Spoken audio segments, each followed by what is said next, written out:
નમસ્કાર મિત્રો, નોલેજ એડામાં આપનું સ્વાગત છે। મિત્રો, રેલવે દ્વારા સૌથી મોટા ન્યૂઝ આવી રહ્યા છે, જેમાં ગ્રુપ ડી લેવલની જે પોસ્ટ હોય છે તેમાં 1 લાખથી પણ વધારે એ જગ્યાઓમાં ઓનલાઈન અરજીઓ મંગાવવામાં આવેલ છે, જેમાં એજ્યુકેશન માંગેલું છે 10 પાસ અને ITI પાસ જે પણ ઉમેદવારો હોય તે બધા જ ઉમેદવારો આ ભરતીમાં ઓનલાઈન અરજી કરી શકે છે।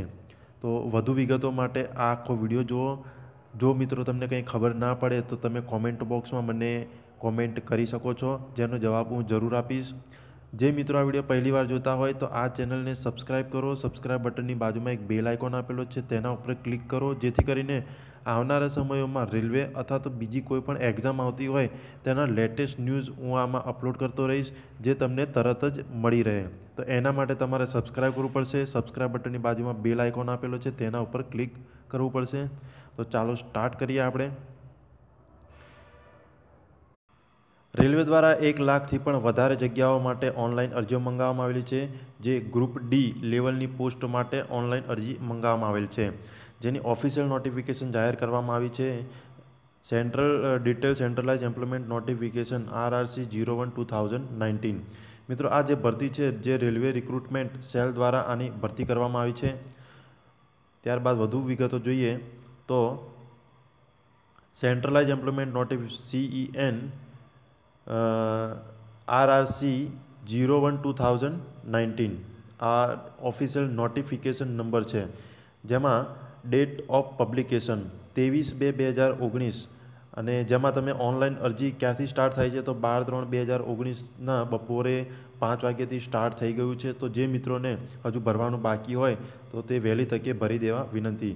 અને આની ક્લોઝિંગ ડેટ પણ તમે ધ્યાન રાખજો કે 12/4/2019ના રાતે 12 વાગ્યા સુધી તમે આમાં ઓનલાઈન એપ્લાય કરી શકો છો। 12/4/2019 આ તારીખ પહેલાં તમારે ઓનલાઈન અરજી કરવાનું રહેશે। અને આમાં તમારે ઓનલાઈન ફી પણ ભરવાની રહેશે, જેમાં તમે ઓનલાઈન એટલે કે net banking, credit card, debit card દ્વારા પણ તમે આ ઓનલાઈન અરજી ઓનલાઈન ફી ભરી શકો છો, અથવા તો તમે SBI ચલણ અથવા તો પોસ્ટ ઓફિસ ચલણ દ્વારા પણ તમે ઓનલાઈન ફી ભરી શકો છો। જો તમે ઓનલાઈન એટલે કે net banking, credit card, debit card દ્વારા તમે ફી ભરવા માગતા હોય તો 23/4/2019ને રાતે 12 વાગ્યા પહેલાં તમે આમાં ઓનલાઈન ફી ભરી શકો છો। જો તમે SBI અથવા તો પોસ્ટ ઓફિસમાં જઈને ચલણ ભરવા માગતા હોય તો એ તમે 18/4/2019ના બપોરે 3 વાગ્યા સુધી ચલણ ભરી શકો છો। ત્યારબાદ એમાં ફાઇનલ સબમિશન એપ્લિકેશન પણ આપેલું છે, જે 26/4/2019ને રાતે 12 વાગ્યા પહેલાં તમારે ફાઇનલ સબમિશન આપી દેવાનું રહેશે। અને અહીંયા કમ્પ્યુટર બેઝ CBTની એક્ઝામ ક્યારે લેવાશે તે પણ અહીંયા આપી દીધેલું છે। ટેન્ટેટિવ શેડ્યુલ સપ્ટેમ્બર-ઓક્ટોબર મહિનામાં લેવાય તેવી શક્યતા છે।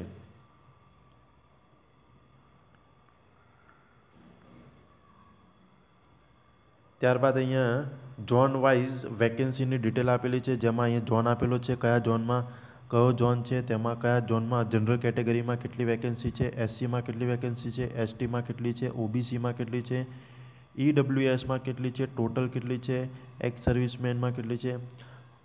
તો આ બધી વિગતો અહીંયા આપેલી છે। જો તમે ગુજરાતમાં હોય તો તમારે વેસ્ટર્ન રેલવે લાગુ પડશે, જેમાં જનરલ કેટેગરીમાં 4287 છે, SCમાં 1647 છે, STમાં 812 છે, OBCમાં 2914 અને EWSમાં 1074 અને ટોટલ વેકેન્સી જોઈએ તો 10,734 વેસ્ટર્ન રેલવેમાં વેકેન્સી છે।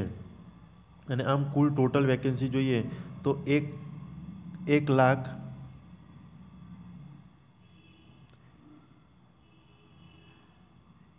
લાખ ને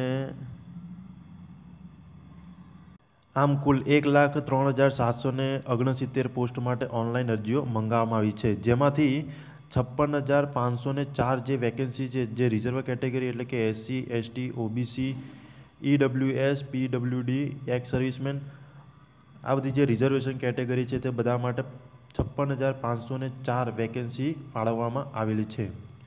ત્યારબાદ આગળ જોઈએ તો અહીંયા શું કહે છે કે candidate should ensure that they fulfil all eligibility condition prescribe for the post as on the closing date of online registration as on 12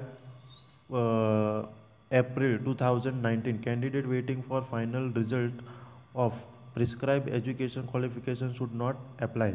એટલે અહીં એવું કહેવા માગે છે કે 12/4/2019ના રોજ જે ક્લોઝિંગ ડેટ છે એની પહેલાં તમારે બધા જ જે એજ્યુકેશન ક્વોલિફિકેશન જે ક્રાઇટેરિયા છે તે બધા પૂર્ણ કરતા હોવા જોઈએ. જો તમે એમાં પરીક્ષા આપી હોય અને રિઝલ્ટનું વેઇટ કરતા હોય અને 12/4/2019 પહેલાં રિઝલ્ટ આવ્યું ના હોય તો તમે ઓનલાઈન એપ્લાય નહીં કરી શકો. જો તમારી એજ પણ થતી ના હોય 12/4/2019 પહેલાં જે આપેલી છે એની પહેલાં, તો પણ તમે આને માટે એલિજિબલ નહીં થાવ. તો એ તમારે ધ્યાન રાખજો. ત્યારબાદ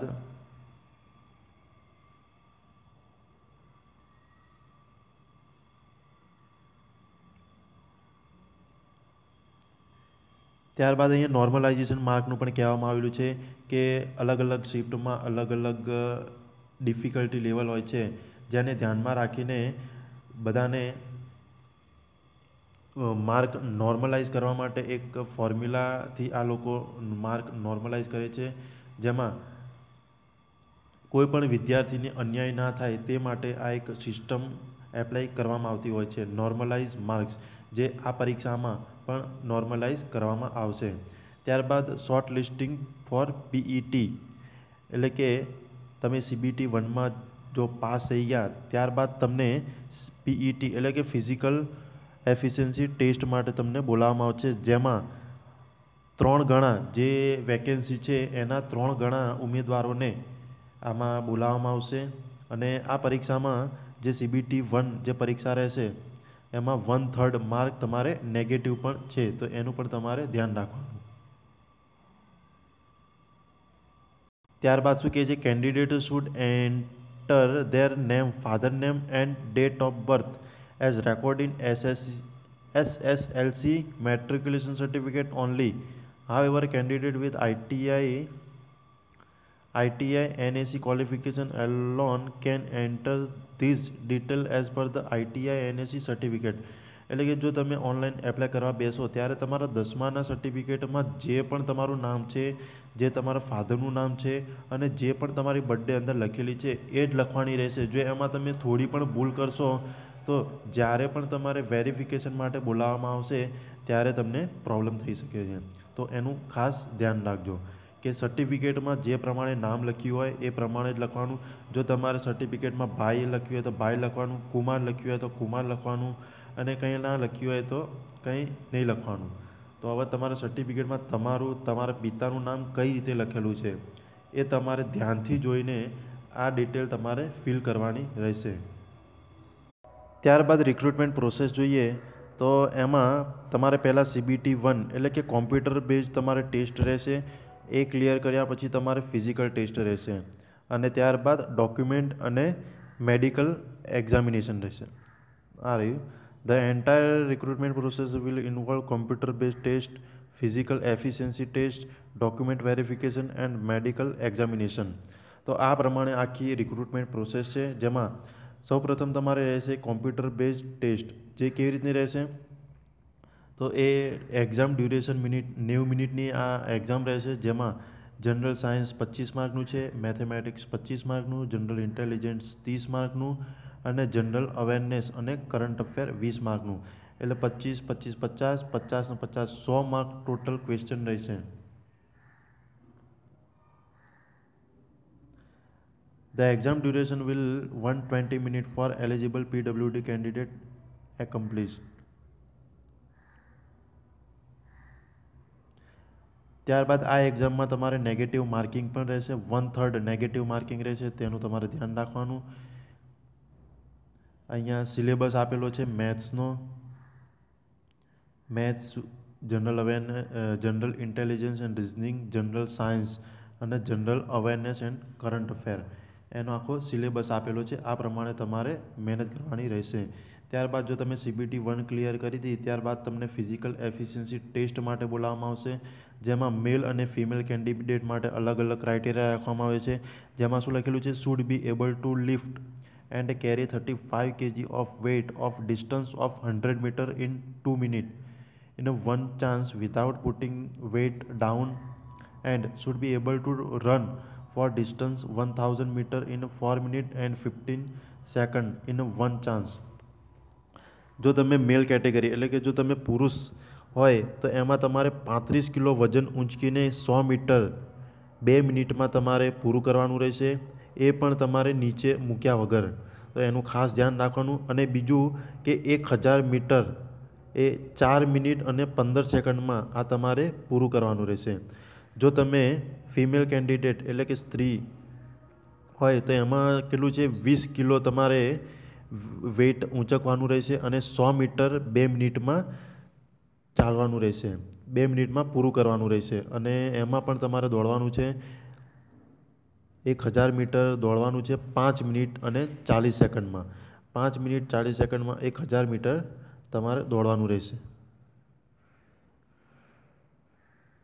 ત્યારબાદ ફિઝિકલ એફિશિયન્સી ટેસ્ટ પત્યા પછી તમને ડોક્યુમેન્ટ વેરિફિકેશન માટે બોલાવવામાં આવશે. અને આ નોર્મલાઇઝ કેવી રીતે થશે એના અહીંયા ફોર્મ્યુલા આપેલા છે. આ પ્રમાણે તમારે એક્ઝામ તમારા માર્ક્સ નોર્મલાઇઝ થશે. અહીંયા તમારે કેવી રીતે ઓનલાઈન એપ્લાય કરવાનું છે, સૌપ્રથમ તો તમારે એની ઓફિશિયલ વેબસાઇટ ઉપર જવાનું.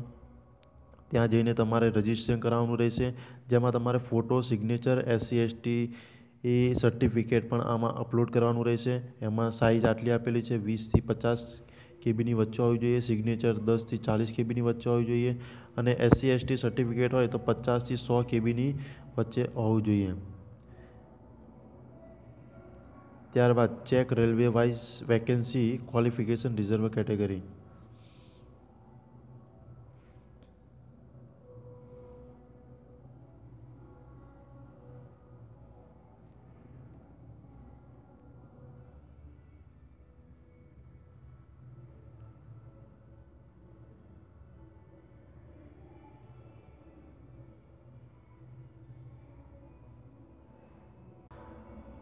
આમાં ગ્રુપ ડીમાં અલગ અલગ પોસ્ટો આપેલી છે.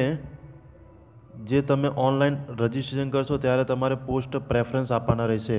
તો એમાં 17 પોસ્ટ આપેલી છે.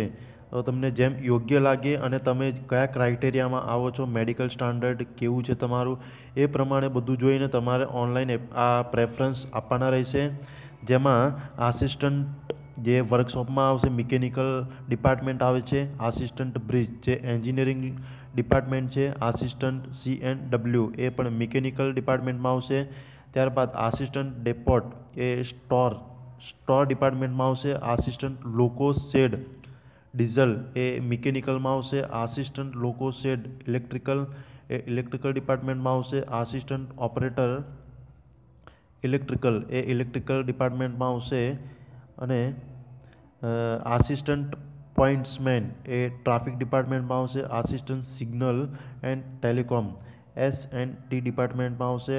આસિસ્ટન્ટ ટ્રેક મશીન એ એન્જિનિયરિંગ ડિપાર્ટમેન્ટમાં આવશે. આસિસ્ટન્ટ TL એન્ડ AC એ ઇલેક્ટ્રિકલ ડિપાર્ટમેન્ટમાં આવશે. આસિસ્ટન્ટ TL એન્ડ AC એ પણ ઇલેક્ટ્રિકલ ડિપાર્ટમેન્ટમાં આવશે. Assistant TRD electrical. Assistant work engineering. Assistant workshop engineering. Hospital assistant એ મેડિકલ ડિપાર્ટમેન્ટમાં આવશે. અને ટ્રેક મેન્ટેનન્સ ગ્રેડ 4 એ એન્જિનિયરિંગ ડિપાર્ટમેન્ટમાં આવશે. અને એમાં એજ આપેલી છે 18 થી 33 હોવી જોઈએ. 10 પાસ અથવા તો ITI કરેલું હોય તેવા ઉમેદવારો. ત્યારબાદ જો તમે ઓનલાઈન એપ્લાય કરતા હોય ત્યારે તમારે અલગ અલગ પોસ્ટો માટે પ્રેફરન્સ પણ આપવાનો રહેશે. તો એ પ્રેફરન્સ માટે તમને નીચે આપેલું છે,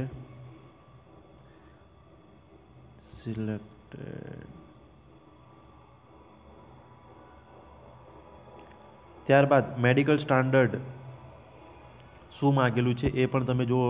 તો અહીંયા medical સ્ટાન્ડર્ડમાં A1 A3 A2 A3 B1 B2 C1 C2. તો આમાં તમારે મેડિકલ સ્ટાન્ડર્ડ કેવું હોવું જોઈએ? તો અહીંયા જેટલી પણ પોસ્ટ છે એમાં without glass, with or without glass છે. તો એમાં તમારે આ મેડિકલ સ્ટાન્ડર્ડ જોઈ લેવાના. એ પ્રમાણે તમારે પોસ્ટના પ્રેફરન્સ આપવાના રહેશે.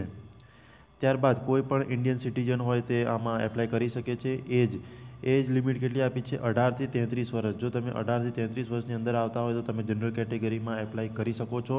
અથવા તો જો તમે 33 વર્ષ કરતાં વધી ગયા હોય અને જો તમે રિઝર્વ કેટેગરીમાં આવતા હોય તો એના માટે ગવર્મેન્ટ રૂલ્સ પ્રમાણે જે પણ તમને છૂટછાટ મળતી હોય એ તમને મળવાપાત્ર છે. જેમ કે ઓબીસી હોય તો એમને 3 વર્ષની છૂટછાટ મળે છે. એસસી એસટી કેન્ડિડેટ માટે 5 વર્ષની છૂટછાટ મળે છે. તો એ પ્રમાણે તમને છૂટછાટ મળી રહેશે. ત્યારબાદ શું કહે છે? Date of birth candidate should be between the date given below, both date inclusive. તો એમાં તમારે એજ કેવી રીતે કેલ્ક્યુલેટ કરવાની? તો એમાં જો તમે જનરલ કેટેગરીમાં આવતા હોય તો તમારો જન્મ 2/7/1986 પહેલાં થયેલો ના હોવો જોઈએ.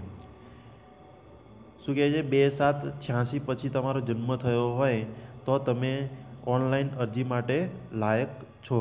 જો તમે ઓબીસી કેન્ડિડેટ હોય તો એમાં 2/7/1983 પછી જો તમારો જન્મ થયો હોય તો તમે આમાં ઓનલાઈન એપ્લાય કરી શકો.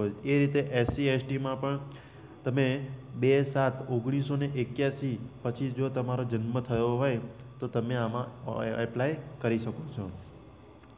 તો આનું તમારે ખાસ ધ્યાન રાખવાનું. ત્યારબાદ education candidate should at a requisite minimum education qualification indicate for post in annex A of this CN from recognize board NCVT SCVT as on the closing date online registration. એટલે કે ઓનલાઈન રજિસ્ટ્રેશનની જે closing date થાય એની પહેલાં તમારે essential qualification એટલે જે જરૂરી qualification એટલે કે 10 પાસ હોવું જોઈએ અથવા તો તમારે આઈટીઆઈનું રિઝલ્ટ આવી ગયેલું હોવું જોઈએ. જો તમારી જોડે હોય તો જ તમે એપ્લાય કરી શકશો, અધરવાઇઝ તમે એલિજિબલ નહીં થતા. એનું તમારે ધ્યાન રાખવાનું. જો તમે diploma degree in engineering will not be accepted. તમે ડિપ્લોમા એન્જિનિયરિંગ કોર્સ કરેલો હોય તો તમે આ માટે એલિજિબલ નથી. ત્યારબાદ ઓનલાઈન રજિસ્ટ્રેશન કરતી વખતે તમારે ફી પણ ભરવાની રહેશે. જેમાં જો તમે જનરલ કેટેગરીમાં આવતા હોય તો એમને 500 રૂપિયા ફી ભરવાની છે. જેમાં તમને પરીક્ષા આપ્યા પછી 500 રૂપિયામાંથી 400 રૂપિયા તમને રિફંડ થઈ જશે. અને જો તમે રિઝર્વ કેટેગરીમાં આવતા હોય તો તમારે 250 રૂપિયા ફી રાખવામાં આવેલી છે. જે તમને 250 રૂપિયા પણ તમે CBT 1 એક્ઝામ પછી તમને રિફંડ કરવામાં આવશે. ત્યારબાદ મોડ ઓફ પેમેન્ટ.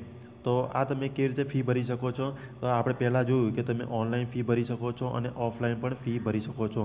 જો તમે ઓનલાઈન ફી ભરવા માગતા હોય તો એમાં તમે નેટ બેન્કિંગ છે, ડેબિટ કાર્ડ, ક્રેડિટ કાર્ડ અથવા તો યુપીઆઈ દ્વારા તમે ઓનલાઈન એપ્લિકેશન કરી શકો છો. પરંતુ જે કેન્ડિડેટ પાસે નેટ બેન્કિંગ નથી, ક્રેડિટ કાર્ડ નથી, ડેબિટ કાર્ડ નથી અથવા તો યુપીઆઈ નથી તો તેવા કેન્ડિડેટ એસબીઆઈ અથવા તો પોસ્ટ ઓફિસમાં ચલણ દ્વારા આ અરજી તમે આ ફી ભરી શકો છો.